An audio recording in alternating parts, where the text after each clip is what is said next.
minutos habíamos señalado que para las 8 de la mañana teníamos planificada esa entrevista con el señor Andrés Arauz Galarza, candidato a la presidencia de la República. Estamos ya en contacto con el candidato, que en su hoja de vida señala tener 35 años, ser economista, que lo obtuvo en la Universidad de Michigan, este título en el 2010, máster en Economía de Desarrollo en la Flaxo, y se encuentra como aspirante a un PhD en Economía Financiera en la UNAM, la universidad más grande de México.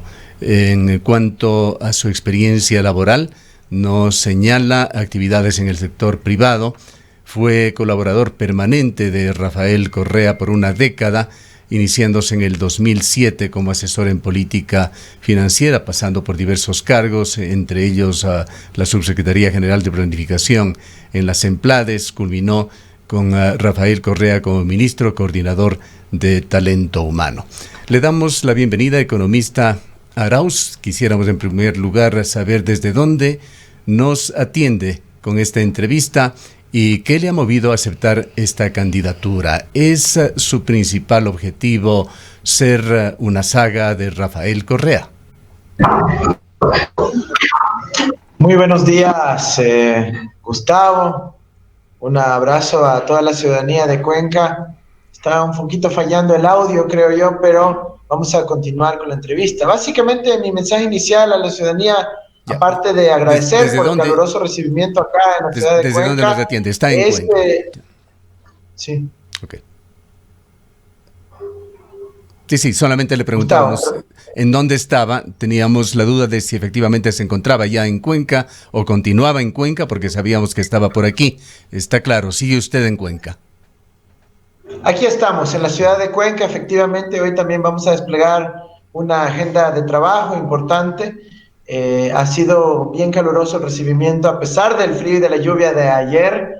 Pudimos conversar con la ciudadanía de Cuenca, con las preocupaciones que tenemos en la provincia de La Suay, pero quizás ahora el punto más importante y sorprendente es que la democracia ecuatoriana está en riesgo. Hay un golpe electoral en proceso. Nuestra candidatura, a pesar de haber sido ya declarada, sigue siendo amenazada por instancias del Tribunal Contencioso Electoral, y hemos visto ya llamados explícitos a suspender las elecciones en el Ecuador, con la consecuencia que tendrían, que es anular el resultado de las mismas. Los ecuatorianos y las ecuatorianas deben estar alertas ante esta situación. No puedo ser más explícito, más fuerte respecto a este planteamiento, y es que tenemos que tener vigilancia ciudadana sobre lo que está ocurriendo actualmente en el Ecuador. Hay el riesgo real de que se suprima la democracia para que se extienda en el poder el señor Moreno y alcance a hacer sus privatizaciones de última hora que los ecuatorianos no queremos. Usted se está refiriendo al problema que acabamos de tratarlo con una entrevista bastante clara y decidora con un experto en estos temas. ¿Se refiere usted al problema que se ha suscitado entre el Tribunal Contencioso Electoral y el Consejo Nacional Electoral? Así es, estamos viendo que hay una intención explícita de posponer las elecciones. El vocal del CNE, el señor Pita, ha dicho ayer que hay que posponerla 1 o 2 semanas. Ese es un comentario a la ligera, porque el artículo 143 del Código de la Democracia establece que si se cambia la fecha de las elecciones, las mismas se declaran nulas. ¿Qué quiere decir esto, pueblo ecuatoriano? Que se busca suprimir las elecciones en el Ecuador para que Lenín Moreno pueda quedarse más tiempo en el poder, para completar los negociados de última hora que viene haciendo alrededor de los activos estratégicos del Estado: refinería, Banco del Pacífico, hidroeléctricas, Corporación Nacional de Telecomunicaciones. Quieren entregar a precio de gallina enferma, a precio de coronavirus y sin democracia. Eso no puede hacer un gobierno que carece de la legitimidad democrática. Nosotros queremos que el pueblo ecuatoriano esté absolutamente vigilante sobre esta situación. Estamos inmediatamente haciendo gestiones ante la comunidad internacional. Ya parece chiste, pero es la realidad que en el Ecuador se quiere impedir que la democracia exista, se quiere impedir que el pueblo ecuatoriano, nuestros oyentes, se pronuncien el 7 de febrero. Yo creo que más allá de nuestras posiciones ideológicas, preferencias políticas, todos debemos defender la democracia en el Ecuador y no permitir que nos roben la posibilidad de ir a votar el 7 de febrero, como ha sido aprobado en calendario electoral y que está blindado por el artículo 143 del Código de la Democracia. Si cambian esa fecha, los resultados de las elecciones serían nulos y por eso quieren cambiarla, porque estamos primeros en las encuestas, primeros en la papeleta y primero en el corazón de los ecuatorianos. Economista Arauz, muy buenos días. Sería importante además iniciar este diálogo conociendo las razones que le han motivado a usted a asumir esta candidatura de la mano de Centro Democrático, de Unión por la Esperanza. Entendemos que Fuerza Compromiso Social también está ahí y otros movimientos y fuerzas políticas. ¿Qué le ha llevado a usted a asumir este reto? Además, en medio de una crisis profunda, no solamente sanitaria, sino económica, política, social, ética también. Entonces sería importante conocer cuáles han sido sus motivaciones y quizás de forma muy concreta, cuál es su propuesta para el próximo periodo, para la próxima gestión gubernamental en caso de que usted llegara a ganar las elecciones, y cuál es la propuesta que usted está poniendo a consideración de los ecuatorianos, de las ecuatorianas. Estimada Rosana, muy buenos días. A nosotros nos interesa dar soluciones al pueblo ecuatoriano. Nuestra motivación no es el odio, no es la persecución, no es la mala onda ni el codazo. Nuestra motivación es el amor al prójimo y el amor a la patria. Por eso queremos asumir este desafío histórico que tiene el pueblo ecuatoriano. Nuestros intereses son dar soluciones y a continuación procedo con las principales líneas de nuestro plan de gobierno, que se resume en una frase con 3 palabras: trabajo, futuro y dignidad, para poder recuperar el trabajo de los ecuatorianos, de nuestros hermanos, de nuestras hermanas, de nuestros oyentes que nos están escuchando ahora, señora madre de familia, el padre emprendedor, el joven que está desesperado por oportunidades. Queremos retomar el trabajo y eso lo vamos a hacer de 5 maneras. La primera, reactivando el consumo de las familias ecuatorianas. Ha habido ecuatorianos que durante la pandemia fueron totalmente abandonados, perdieron sus poquitos ahorros, tuvieron que incurrir en endeudamiento con chulqueros, con la tarjeta de crédito, con los banqueros. Ahora están siendo acosados. También tuvieron una situación triste en términos de no tener suficientes ingresos para poder alimentar a sus hijos. Por eso vamos a dar un incentivo de emergencia económica de $1,000 para que el consumo de la economía familiar reactive también el trabajo de la tienda del vecino, del mercado de la comunidad. Y de esa manera, cuéntenos esto de los $1,000, ¿a qué se refiere? Me disculpa, por favor, sí, Gustavo. Que nos cuente esto que menciona de los $1,000, ¿a qué se refiere? Sí, efectivamente, economista, le hemos escuchado que en los primeros días de su gobierno se entregaría $1,000 a las familias ecuatorianas para reactivar la economía, pero quizás la pregunta es cómo se escogerá las familias, será para todas, y sobre todo la pregunta del millón es de dónde van a salir estos recursos en la situación en la que está el país actualmente. Por supuesto, con todo gusto vamos a discutir este tema. Mira, es 1 millón de familias, $1,000 para cada una de ellas la primera semana de nuestro gobierno. Así se reactiva la economía nacional, se pone circulante. ¿Cómo vamos a escoger a las familias? En función de los índices de vulnerabilidad de la pandemia.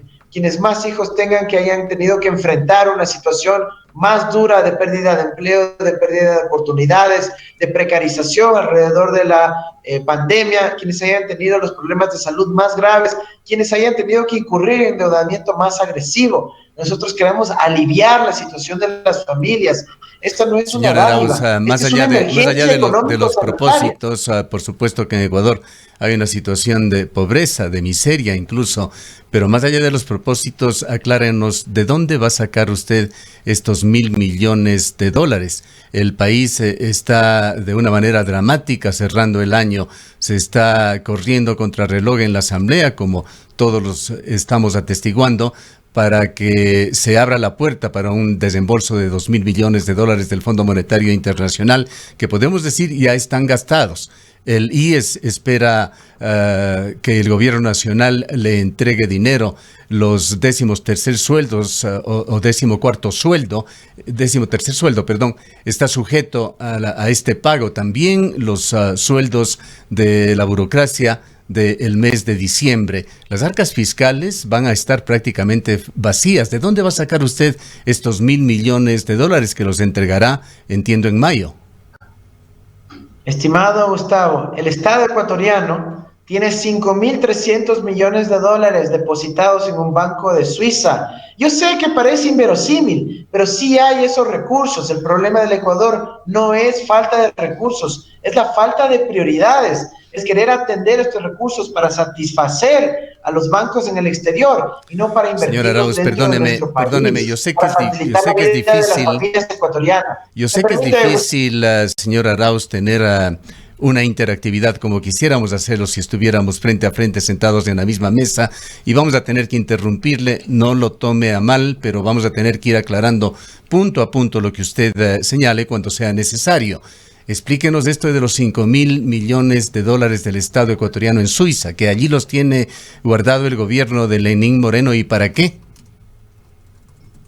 Justamente es para satisfacer los dogmas de tener la plata fuera del Ecuador. Ellos prefieren mantener esos recursos fuera del país en vez de invertirlos en el Ecuador. Este año vimos varios de esos episodios. Durante la pandemia también enviaron $2.000 millones afuera, porque querían quedar bien con los banqueros. ¿En dónde están? ¿En qué banco suizo están estos $5.000 millones? ¿Y qué propósito tiene ese dinero guardado allí? Se denomina el Banco de Pagos Internacionales en la ciudad de Basilea, en Suiza. El Estado ecuatoriano tiene que traer una parte de esos recursos para poderlos distribuir e invertir en la economía de los ecuatorianos, de las familias ecuatorianas, para que la madre de familia, con esos $1.000 millones, pueda nuevamente reactivar la economía del vecino, de la tienda, del mercado, del local comercial, y que ella circulante nuevamente. ¿Cómo ha configurado usted ese dato? ¿Qué pruebas tiene de que efectivamente en el banco que usted señala está ese dinero? Mira, yo tengo todas las pruebas. Tenemos los reportes oficiales del Banco Central del Ecuador que publica esta información. Yo tengo un doctorado a punto de graduarme en economía financiera. Yo he venido estudiando la situación de las finanzas ecuatorianas durante décadas, no solo los últimos días.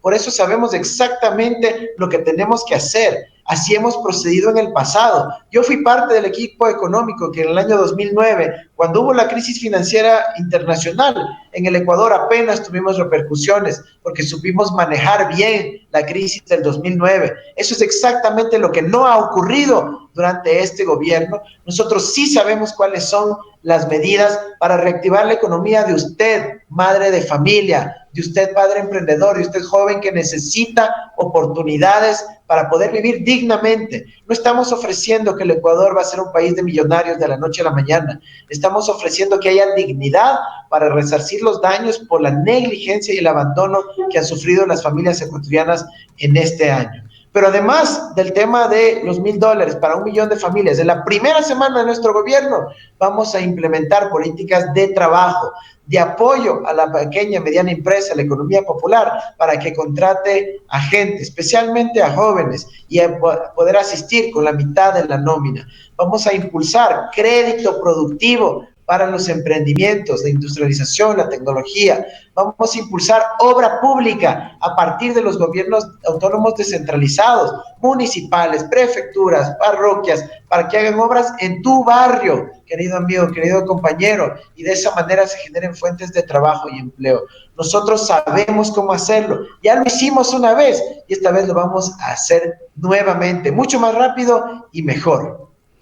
Economista Arauz, en materia económica y en general en toda la administración que usted tendría en caso de llegar a la presidencia de la República, el economista Rafael Correa estaría presente. Él sería asesor de su gobierno, funcionario de su gobierno. Hay la perspectiva, hemos escuchado ya, hemos leído a través de las redes sociales también que el exmandatario estaría retornando al país en caso de que usted llegara a la presidencia de la República.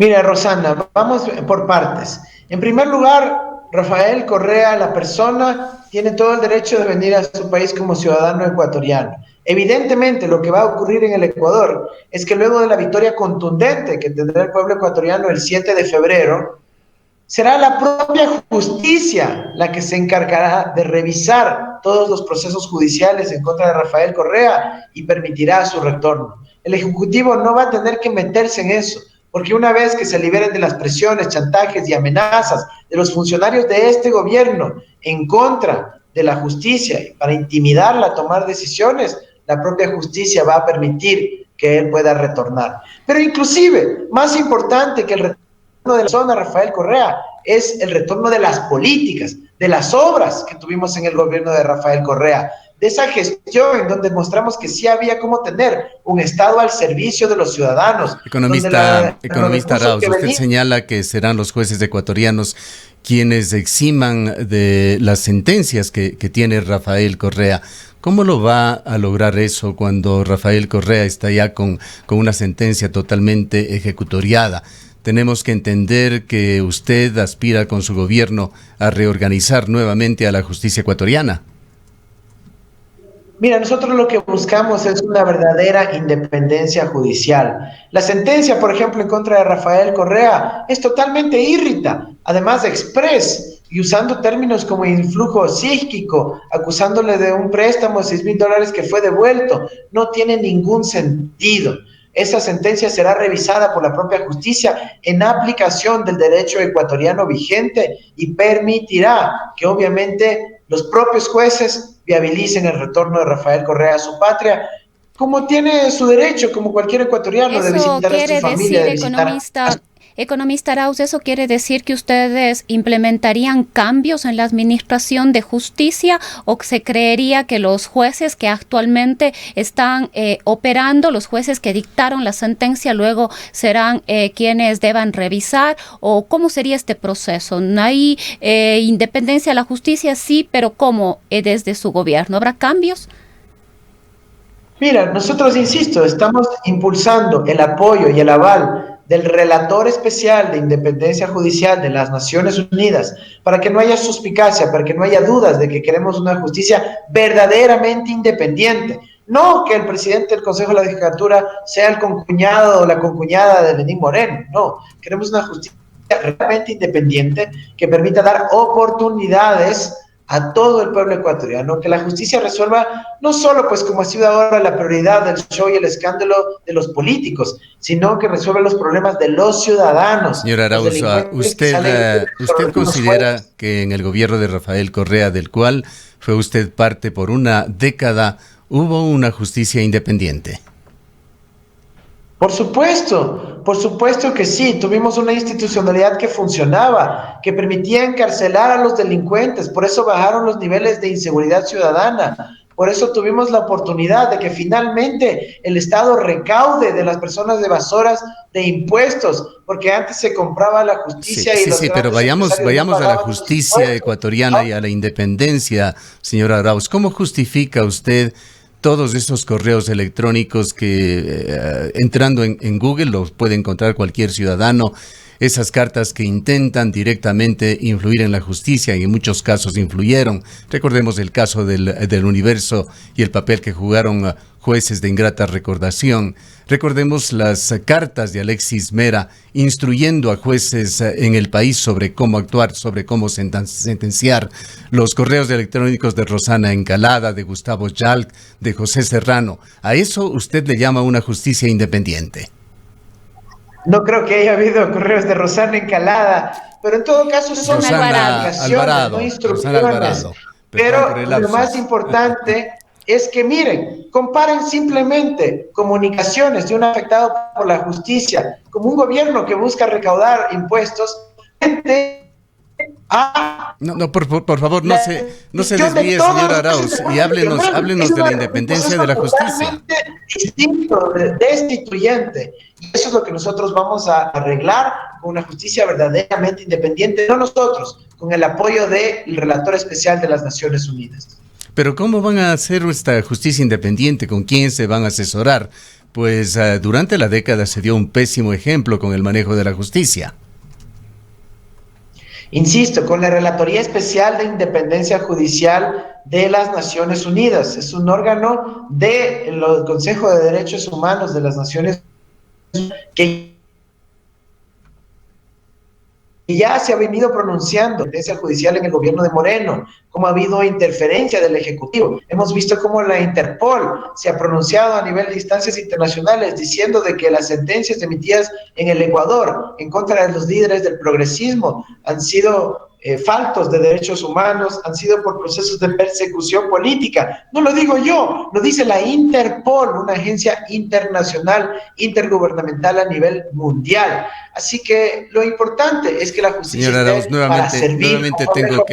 nuevamente tengo que interrumpirle para preguntarle sobre esto. Usted defiende el hecho de que la Interpol no emita boleta roja para capturar a Rafael Correa y a varias otras personas que se encuentran en calidad de prófugos por el caso Sobornos 2012-2016. Es decir, usted está aceptando de que la policía, pues la Interpol, por internacional que sea, no deja de ser policía, que no es una entidad deliberante, esté tomando acciones por encima de la justicia, que le guste o no a usted o nos guste o no a nosotros. Es la justicia ecuatoriana la que ha tomado decisiones después de seguir un debido y largo proceso. Como Estado soberano, ¿usted ve bien que la Policía Internacional se vaya por encima del Estado soberano de Ecuador? Y usted al mismo tiempo pretende llegar a la presidencia de ese Estado soberano que se ve burlado por la policía. Estimado Gustavo, aquí no ha habido justicia, aquí ha habido injusticia y persecución política. Para eso son las instancias internacionales que velan por los derechos humanos de los afectados. Justamente porque aquí ha habido un proceso destituyente que violó la democracia del Ecuador, que impidió la revocatoria del mandato, que sacó a todos los jueces de la Corte Constitucional, que destituyó a un Consejo de Participación democráticamente electo a la semana de haberse posesionado. Aquí hemos visto una persecución brutal en contra de todo un pueblo que sí nos llega al corazón, nos llega al alma y estamos indignados. Queremos recuperar una verdadera independencia judicial. Y a pesar de todo aquello, le prometo que a nosotros no nos motiva el odio, no nos motiva la persecución, nos motiva el amor a la patria y el amor al prójimo. ¿Cómo mira, señora Arauz, cómo mira usted el proceso que está siguiendo adelante el Consejo de la Judicatura para nombrar a 16 jueces para la Corte Nacional de Justicia? Los ecuatorianos están en qué comer, en alimentarse, en poder tener una fuente de trabajo. Le preguntaba, no sé si me escuchó, ¿cómo mira usted el proceso que está siguiendo adelante el Consejo de la Judicatura para nombrar a 16 jueces para la Corte Nacional? Estimado Gustavo, ya la Relatoría Especial de las Naciones Unidas sobre Independencia Judicial ha dicho que es un proceso falto de transparencia, ha dicho que ha habido manipulación en los concursos. Nos preocupa muchísimo todo aquello y eso servirá como informes vinculantes según la Constitución del Ecuador para que pueda ese proceso ser revisado más adelante. Nosotros conocemos la institucionalidad del Ecuador y por eso nos preocupa que la justicia no ha servido para solucionar los problemas de la gente a nivel de la delincuencia, a nivel del control de las cárceles, a nivel de la inseguridad ciudadana, y más bien se ha enfocado toda su energía en el odio y en la persecución Economista política. Por eso nosotros queremos dándole a usted el beneficio de la duda de que eventualmente puedan abrirse los casos sobre Rafael Correa, lograr, no sé, una amnistía o algo por el estilo, que honestamente, sin ser ni lejanamente experto en derecho, lo vemos difícil, pero dándole a usted este beneficio de la duda, ¿no resulta extremadamente polémico que con esta aspiración que usted tiene de que Rafael Correa sea declarado inocente, en este momento, cuando se están dando inicios, se está ya en los albores del proceso electoral oficialmente en Ecuador, usted tenga como su principal asesor, así lo ha dicho públicamente a un reo de la justicia, al economista Rafael Correa? Mire, usted lo que está hablando es de un perseguido. Usted ha dicho prófugo, usted ha dicho reo. Cuando estamos hablando de la persecución, estamos hablando de un perseguido político. Esa es la realidad en el caso de él. pero nosotros lo que queremos, insisto, es dar soluciones al pueblo ecuatoriano, generar fuentes de trabajo, invertir en educación, en ciencia y tecnología, en internet para todos, con conectividad rural, con opciones para poder tener becas de conectividad para los jóvenes y los docentes, para poder tener 1 GB gratis al mes para cada ciudadano ecuatoriano por el hecho de ser ecuatoriano. Eso es lo que quiere el pueblo ecuatoriano, vivir con dignidad, con acceso a servicios públicos de calidad. Y por eso en febrero vamos a recuperar el futuro, duela a quien le duela, porque aquí el pueblo ecuatoriano se va a pronunciar a favor de la democracia y a favor de recuperar su dignidad. Economista Arauz, usted ha hablado de implementar aquí en el país la minería inversa. Eso implicaría de alguna manera eliminar esta política minera que actualmente y que se viene arrastrando desde el gobierno del expresidente Rafael Correa de promover la minería metálica, la minería a gran escala. En los próximos días, ojalá el mismo día 7 de febrero, en caso de que las elecciones no se postergan aquí en la ciudad de Cuenca, estaremos yendo a las urnas para decidir el futuro precisamente de la mega minería aquí en el cantón. Usted se ha referido, incluso ha sido motivo de algunos memes, usted debe saber, el hecho de recoger o recopilar entre 30 a 35 celulares para sacar oro respecto de esta propuesta de minería inversa. Si podría detallarnos un poco sobre esta propuesta que a la final podría resultar novedosa. Mire, la minería inversa o minería urbana es una innovación urgente y necesaria en el siglo XXI. Es para poder extraer los minerales y poder tener fuentes alternativas de las mismas. Es el reciclaje, pero no solo entendido para el papel, el plástico, el vidrio, sino también para los minerales preciosos. Ahora, yo sé que se ha buscado descontextualizar aquello, pero lo que queremos no es una política excluyente. Esto más bien puede generar todo un sistema de reciclaje que va a generar fuentes de trabajo para los ecuatorianos. Pero con relación a la minería, mira, nosotros lo que queremos es que exista una minería realmente responsable con el medio ambiente. Este gobierno destruyó la Agencia de Regulación y Control Minero, pues. Eliminó el Ministerio de Minas, que es el que controlaba a las grandes mineras y a la minería legal y a la minería pequeña y todos los que operan. ¿Cómo puede ser posible que hayan eliminado la Agencia de Regulación y Control Minero? Con razón, pues que hay tanto abuso, que hay tanto irrespeto a la normativa, que hay tanto irrespeto al ambiente, a las fuentes de agua, a la dignidad de las comunidades donde operan, porque eliminaron la agencia que controla a la minería. Nosotros vamos a recuperar la institucionalidad en el ámbito minero para que pueda haber rectoría, regulación, control y pueda de esa manera impulsarse un sector con total control y responsabilidad en beneficio de los ecuatorianos, generando fuentes de trabajo y cuidando a nuestra naturaleza, que a la final es el futuro de nuestros hijos y nuestros nietos. Pero con esta agencia de control minero y todo, el gobierno del cual usted fue parte y el presidente Rafael Correa, su principal asesor, fueron los principales impulsores de los proyectos Quimsacocha y Río Blanco, los más preocupantes aquí en el Austro del Azuay,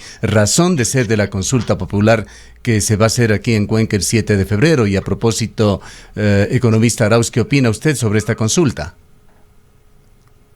Mire, yo creo que la consulta era innecesaria porque está redundando con artículos constitucionales que ya están vigentes. Ya se prohíbe la actividad en las fuentes de captación del agua y sin embargo le plantean nuevamente una consulta que va a ser redundante, es decir, no va a cambiar ninguna de las normativas en el Consejo de Cuenca ni en el país, simplemente es una cuestión redundante porque la Constitución ya prohíbe la actividad minera metálica en donde existen las fuentes de agua para... Si es que es así, señor Arauz, explíquenos por qué el gobierno de Rafael Correa apoyó tanto estos proyectos.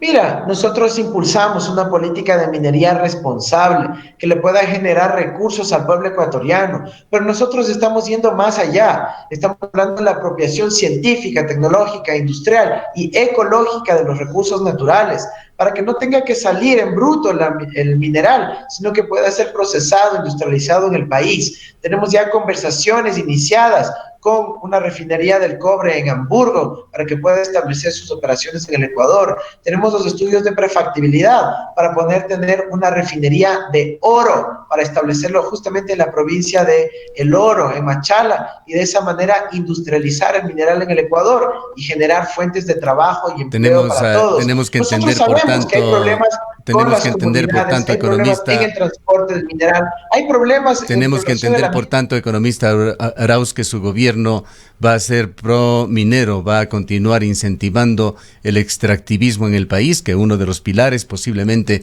para la economía ecuatoriana que usted aspira a cambiar va a ser la minería. Al revés, nosotros impulsamos la economía del conocimiento. Ese ha sido, es más, mi principal labor durante el gobierno de Rafael Correa, planificar el futuro del Ecuador y ejecutarlo. Pudimos junto con él construir 4 universidades, una muy cerquita aquí, la Universidad Nacional de la Educación, otra la Universidad de la Biodiversidad, para aprovechar la riqueza natural de forma sustentable, en apoyo a las comunidades, justamente para salir del modelo extractivo, del cual somos herederos 500 años. Y eso requiere políticas sostenidas de largo plazo, en donde el pueblo ecuatoriano defina sus prioridades y pueda ir reconvirtiendo su matriz productiva, su matriz cognitiva, y de esa manera salir adelante. Por eso hablamos de inversión en educación, en ciencia, en tecnología, en desarrollo infantil, en conectividad para el Internet, porque el pueblo ecuatoriano se merece entrar al siglo XXI y no quedarse estancado en debates del siglo XIX. Sí, economista Arauz, hablando también de temas económicos, de políticas económicas, muchos dice que el que usted pueda llegar a la presidencia de la República le colocaría a Ecuador en una situación muy, muy similar a la de Venezuela, toda vez que se ha aplaudido, digamos así, desde su candidatura el propio expresidente de la República, Rafael Correa, que estuvo recientemente en ese país, la política económica y la política en general, cómo se ha venido llevando en ese país. Políticas de Venezuela se traerían, se compadecerían con la situación de nuestro Ecuador. Estimada Rosana, muchas gracias por la oportunidad de aclarar semejante acusación de campaña sucia. Para empezar, la estructura productiva del Ecuador, la estructura económica de Ecuador es totalmente diferente a la de Venezuela. En el Ecuador tenemos emprendedores, tenemos un aparato productivo diverso, dinámico, exportador, tenemos soberanía alimentaria y jamás vamos a pasar por la situación que tristemente está ocurriendo en ese país. Y segundo, nosotros no tenemos ninguna intencionalidad de confrontar con los grandes poderes hegemónicos de nuestro hemisferio y del planeta. Yo viví en Estados Unidos, yo me eduqué en Estados Unidos, hasta hace poco estaba trabajando con una institución, un tanque de pensamiento en Washington, D.C., en la capital de los Estados Unidos. Tengo una gran cantidad de amigos allá, incluyendo en el Partido Demócrata, que finalmente se posicionará en el mes de enero en Estados Unidos y generaremos las mejores relaciones. Aquí nosotros somos amigos de todos los pueblos del mundo, no tenemos interés de confrontar con nadie y lo que aspiramos es que esas relaciones construyan desarrollo, oportunidades de trabajo para los ecuatorianos en el ámbito del empleo privado, en el ámbito del crédito, en el ámbito de la innovación, la ciencia y la tecnología, en el ámbito de la obra pública que tanto requiere nuestro país y, por supuesto, en resarcir ese daño causado a millones de familias ecuatorianas con la propuesta nuestra de $1,000 para 1 millón de familias más vulnerables la primera semana de nuestro gobierno. Estos son $1,000 millones, economista Arauz. Y hay compañeros suyos que están en la Asamblea, digo compañeros, he perdido un poco, quienes continúan con Alianza País, quienes se encuentran ahora en el movimiento que auspicia su candidatura a la presidencia de la República, pero allí están varios legisladores de el ex Alianza País promoviendo en la Asamblea el proyecto de un salario universal. Se habla posiblemente de un salario mínimo universal de $400 que se entregaría a cada ecuatoriano. Proyecto que también ha sido promocionado por Yacu Pérez. No sabemos quién lo presentó primero en realidad. Pero ¿qué opina usted sobre ese proyecto? ¿Cree usted que esto es factible? ¿Concuerda? ¿Simpatiza con esa propuesta que entre otros legisladores está promoviéndolo en la Asamblea Doris Solís? No, yo no estoy de acuerdo con esa propuesta, lo he dicho públicamente. Yo creo que en el estado de desarrollo del Ecuador del 2020 no estamos en condiciones de avanzar hacia allá. Lo que nosotros hemos propuesto es el trabajo digno universal, en donde vayamos generando condiciones de empleo, de trabajo, a partir de la obra pública, de la inversión privada, del crédito para facilitar el emprendimiento, de la inversión para poder reactivar el consumo de las familias y obviamente de la reincorporación de una parte del mejor talento humano que fue despedido por este gobierno, para que de esa manera despleguemos las fuerzas productivas de nuestro país y generar trabajo para los ecuatorianos y las ecuatorianas. Yo no estoy de acuerdo con el proyecto de renta universal, lo he dicho reiteradamente en medios, lo he publicado en mis cuentas, porque el Ecuador de hoy lo que necesita es trabajo y nosotros estamos totalmente orientados a impulsar eso. La lista 1, el 7 de febrero, nos va a devolver eso, trabajo. Usted ha señalado, economista Arauz, su punto de vista sobre Venezuela, que es bueno que en algo sí coincidamos. Venezuela se encuentra realmente en una desastrosa situación. Allí ha desaparecido la democracia. Eso, en el criterio de cualquier persona en su sano juicio, es una dictadura del señor Maduro.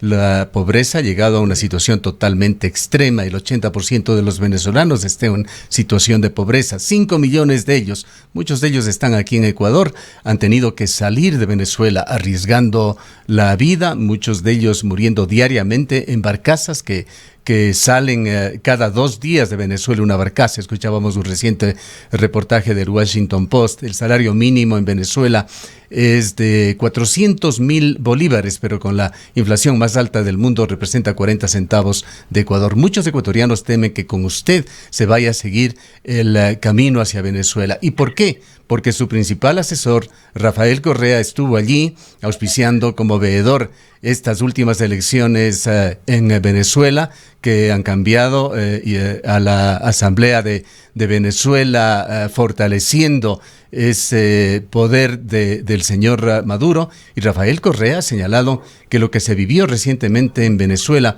fue una fiesta democrática y ha hecho apología a la democracia en Venezuela. ¿Cómo puede usted estar de acuerdo con el señor Correa cuando tiene este punto de vista tan divergente sobre la realidad que actualmente vive Venezuela, por lo menos en la parte económica? ¿Cree efectivamente, coincide con su asesor en que fue una fiesta democrática y un triunfo legítimo del el señor Maduro, estas últimas elecciones que se dieron allá?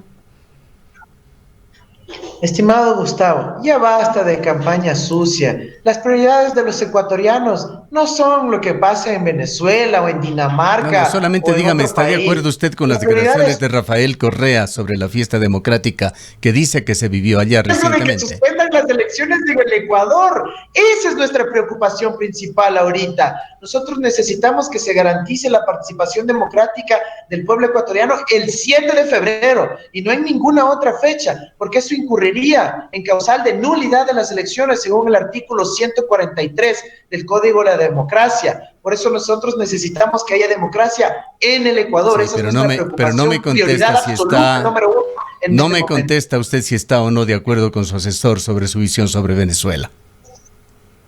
Mira, Rafael Correa tiene sus opiniones, evidentemente, yo tengo las mías, y quien va a gobernar el Ecuador soy yo. El hecho de que Rafael Correa vaya a ser mi principal asesor o uno de mis principales asesores no significa pues que tenemos que coincidir en todo. Ahora, permítame, economista. El pueblo ecuatoriano. Permítame, economista Arauz. El pueblo ecuatoriano, su situación de crisis económica. Usted hablaba de la migración. Topemos un punto. Ahorita mismo, en estos días, y justamente desde la zona austro del país, nuevamente empieza a haber una ola migratoria de ecuatorianos a los Estados Unidos. Yo conozco casos que está ocurriendo nuevamente esta situación en el Ecuador. Así que esa es nuestra principal preocupación, cuidar a las familias ecuatorianas, volver a darles dignidad para no tener que someterse a la travesía de nuevamente cruzar la frontera hacia el norte. Así es, señor Arauz, en eso tiene usted razón. Hay una nueva corriente migratoria de Ecuador, pero Ecuador no tiene las mismas características que Venezuela.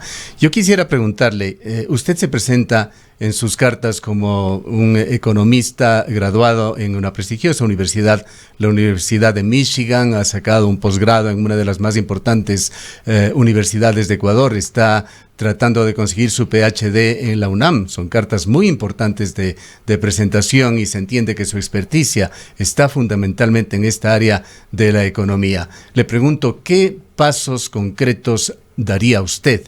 Esta es una situación totalmente hipotética la que le planteo, para corregir la economía de Venezuela. Mira, nuevamente estamos hablando sobre otro país cuando las prioridades son el Ecuador. Yo le voy a decir lo que vamos a hacer para corregir la economía de mi país, de mi Ecuador del alma, por quienes estamos arriesgándonos hasta el pellejo con las amenazas de un gobierno que nos quiere apresar, que nos quiere meter presos, simplemente por querer defender la dignidad del pueblo ecuatoriano.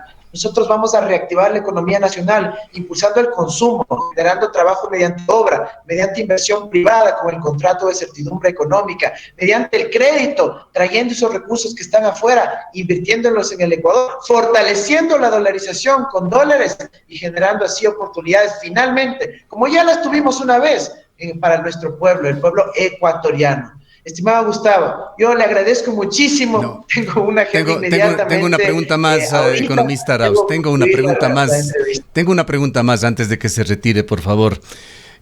Con todo lo malo y que lo criticamos diariamente en esta emisora a este gobierno, se respira mayor libertad en los medios de comunicación y podemos hacer libremente entrevistas como la que le estamos haciendo a usted sin cargar los problemas de ningún tipo. Y lo hacemos a usted y lo hacemos a cualquiera de los otros candidatos, economista Arauz.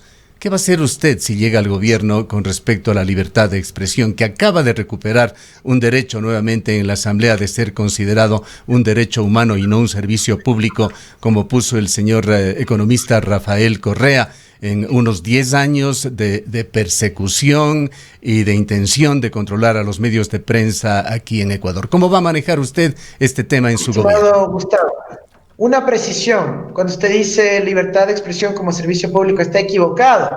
El concepto es la comunicación. Y la comunicación, por supuesto, que tiene que tener implicaciones sociales, públicas, comunitarias. Ese es el rol de los medios de comunicación en una sociedad moderna. Pero mira, la libertad de expresión, por supuesto que es un derecho humano, pero también son derechos humanos, el derecho a la honra, al buen nombre, el derecho a que no se promueva el odio, la xenofobia, el machismo, la violencia, que no se incite a la violencia, que no se incite al maltrato. Nosotros necesitamos un marco de derechos humanos para los medios de comunicación. Yo no creo en la necesidad de un órgano administrativo para aquello, pero yo creo que el marco de derechos humanos a nivel de nuestra Constitución y de los tratados internacionales de derechos humanos es amplio y suficiente para garantizar justamente los derechos vinculados a la comunicación, a la información, a la libertad de acceso a la misma en todo el país. Muchísimas gracias nuevamente e invito al pueblo ecuatoriano a que este 7 de febrero, en esta papeleta enorme de 18 candidatos, vean la primera opción, en el primer casillero, que es el que nos devuelve la esperanza, las oportunidades de trabajo digno, de un futuro posible y de dignidad para todo el pueblo ecuatoriano. Muchas gracias a usted por habernos atendido. Declaraciones del economista Andrés Arauz, candidato para la presidencia de la República.